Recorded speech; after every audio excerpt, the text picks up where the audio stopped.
আজ আমি নিয়ে এসেছি নলেন গুড়ের তৈরি পায়েস। তাহলে চলুন শুরু করা যাক। আমি একটি বড় হাঁড়িতে 1 কেজি পরিমাণের দুধ নিয়ে নিয়েছি। চেষ্টা করবেন খাঁটি গরুর দুধ নিতে। আমি দুধটা একটু ঘন করে নিয়েছি জাল দিয়ে, এবং দুধটা ঘন হয়ে এলে সেখানে আমি কয়েকটা এলাচ এবং কয়েকটা দারুচিনি দিয়ে দিব। দিয়ে ভালো করে নেড়ে চেড়ে দিব বলক ওঠা পর্যন্ত। যেই বলক চলে আসবে সেখানে আমি আগে থেকে ধুয়ে রাখা আধা কাপ পোলার চাল দিয়ে দিব। আপনারা যে কোনো পোলার চাল নিতে পারেন, আমি এখানে চাষি পোলার চালটা নিয়েছি। স্বাদের এখানে আমি সামান্য পরিমাণ লবণও দিয়ে দিব। দিয়ে ভালো করে নেড়ে চেড়ে অপেক্ষা করব বলক ওঠা পর্যন্ত।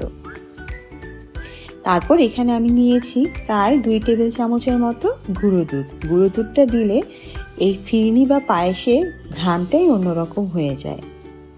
এবং এটা দেওয়ার পরে ভালো করে আমি নেড়ে চেড়ে দিব যেন দলা পাকিয়ে না আসে।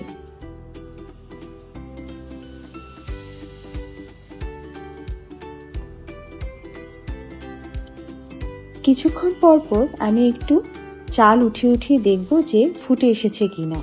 যেই চালটা 90 থেকে 95% ফুটে আসবে, অমনি আমি সেখানে গুড় দিয়ে দেওয়ার জন্য প্রস্তুতি নেব। হ্যাঁ, আমার চালটা ফুটে এসেছে। এখন আমি এখানে আগে থেকে একটু জাল করে নেওয়া পানি দিয়ে প্রায় 1.5 কাপের মতো নলেন গুড় দিয়ে দিব সেই দুধের ভেতরে। দিয়ে ভালো করে নাড়াচাড়া করে এটাকে আমি বলক তুলে নিব। বাস, তৈরি হয়ে গেল আমার নলেন গুড়ের ফিরনি বা পায়েস। এটাকে এখন আমি একটি সার্ভিং ডিশে সার্ভ করে ডেকোরেশন করে নিব। ডেকোরেশনের জন্য আমি নিয়েছি কাজু বাদাম এবং কাঠবাদামের ক্রাস্ট।